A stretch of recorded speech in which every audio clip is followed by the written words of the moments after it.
Hey guys, Matt here. Today we're going to continue our look at the new X-Men wave of Marvel Legends with Deadpool. I'd say Deadpool and Rogue are probably the two most eagerly anticipated figures out of this wave. We already took a look at Rogue the other day. She's top notch. We looked at Phoenix yesterday, also very good. So today we're going to take a look at Deadpool. Taking a look at his packaging, what you can see is right from the front of the cover, Deadpool comes with a ton of accessories but no Build-A-Figure part. So the accessories included with Deadpool are 2 swords, 2 handguns, a rocket launcher with a boxing glove, missile on it, a second head, a taco, 2 smaller guns, and a smaller knife. So Deadpool, despite not having the Build-A-Figure part, has a full armory in his blister card. A couple other things about the package stand out that are different from the other ones in the wave. The first, on the top of the package, you can see there's the Deadpool logo instead of the X-Men logo. Both sides do have Deadpool art on them, so that's the same. And then the back of the package also differentiates a little bit with 2 main things right here. There's a waiter Deadpool with the taco saying that he did himself. On the back side right here, you can see that in the bigger picture here. And then also in the rundown of the cross-sell for the rest of the wave, you can see when they get to Deadpool, the last figure of the wave, there are little hearts and an arrow drawn to it. You know, they actually went the extra mile with this, and I think it's fantastic. So kudos to Hasbro for having some fun with the package. You know, they keep things pretty on the up and up, but you know, they took advantage of doing a character like Deadpool to do something a little bit fun, and that deserves some props. So, you know, that's it for the package. So what we'll do is we'll go ahead and open Deadpool up and then take a look at the loose figure.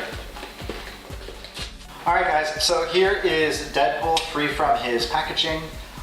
So let's take a look at him. So I did start him off, and let me just say right off the bat, I'm a fan because he was extremely easy to stand up. So here he is. One of the things that I like about the figure, other than how easy to stand up, is how much of his gear he can actually store on his person. So on his back, he has space for his 2 swords. So there's 1, and there's 2. There's that. He has a sheath on his leg for his knife. He has 2 holsters for the handguns. So this one goes right here, and one goes right here. So this pretty much decks Deadpool out with most of his gear right there. And then what's left is his alternate head, the rocket launcher with the punching glove rocket, 2 larger guns, like a grenade launcher and, I don't know, some sort of blaster, and of course, a taco. It's unfortunate he doesn't have a pocket for the taco, but what can you do?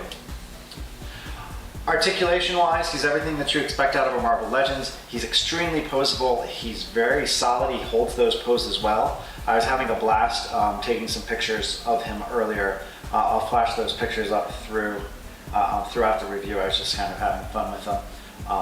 But he's got a wide range of poses that he can take, and he's very stable. There's a little bit of ratcheting in his shoulders, which helps him hold a pose. I don't think most of my other Marvel Legends have it, so it's a nice touch. But as far as points of articulation, he has ankles, he has calf swivel, he has double jointed knees, he has a thigh swivel, he has hips, he has a waist, he has the ab crunch, he has shoulders, bicep, he's got double jointed elbows and then wrist, and then he's got a ball jointed neck. Unlike the ladies, he obviously doesn't have the long hair, so that means that he can look up and down very easily. So that articulation point is not ruined with the hair. So he, pretty much anything you want Deadpool to do, he can pretty much do. I guess really the only point that he's not sporting that I'm kind of used to would be when they used to put the joint on the end of the toes. But he's very well articulated, and he holds his guns and weapons well. He does have, the taco's a little bit of a tougher hold for him because his hands really aren't ideal for that, but you can shove it in there. And as you saw at the beginning of the loose segment, he can hold a gun with both hands, so that's, it's always a nice, fun way to pose things. One thing I did want to point out is his hand here. This is kind of one thing that they did that shows how they went an extra mile here. He actually has his pinky extended. So he's not making a solid fist, he's making a fist with his pinky extended, showing how sophisticated Deadpool really is. Another thing I like about the sculpt is the amount of expression that's put into his hooded head. His scarred and smiley face is great also, with his fantastic huge smile. But there's just something about the amount of expression that's put into his face here. The way the one eye is open a little bit more than the other, it really gives him a lot of personality. And what could be a very boring head, they managed to keep it far from boring with Deadpool. Paint deco. Deadpool's costume is obviously not that complicated, being primarily just color blocked red and black. There's nothing really to complain about here. It looks good. The lines are clean. So that is that. Here he is with his taco. We can just show you that quick. It's pretty much the only way that I was able to get him to hold it is shove it right in there. It's a little bit awkward for him, but he and Spider-Man with his pizza could hang out and sort of just swap stories. There's Deadpool with his taco right there. There you go. I'll swap out the head. This is sort of I'd say my main criticism for this figure. There's something about the way the alternate head is sculpted that causes it to sit much higher than the hooded head does, which does make it look a little bit awkward. It doesn't look bad from the front, but from the side, you can see that his head sits up a little bit high. But it's a nit. It's just the hooded head looks so good, kind of across the board, that this sticks out pretty well.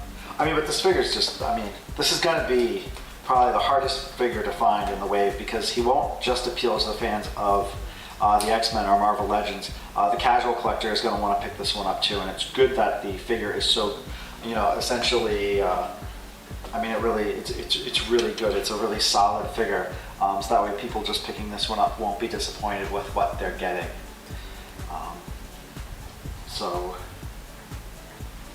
there you go. There's not much more to really say. It's another really great, another great addition to this wave. They're really knocking this wave of X-Men Marvel Legends out of the park. Considering how few X-Men we've gotten over the past couple of years, it's really appreciated that these are that good. So I got my case from Entertainment Earth. I know other online shops have them available for pre-order. Amazon also has some of them for pre-order, although Deadpool is currently sold out. So they'll be shipping soon. They should show up in stores. Everyone is one per case. So when you see them, especially Deadpool and Rogue, you're going to want to pick them up, because those are going to be two of the hotter figures in the case. Thanks for watching. This is Deadpool. He's fantastic. I know that some folks have been waiting for this review to go up, so I hope that I've got enough in here for you. There should be enough pictures, and he's just really good. He's a really, really solid figure. You won't be disappointed with this one. Thanks for watching. How about subscribing, and have a great day.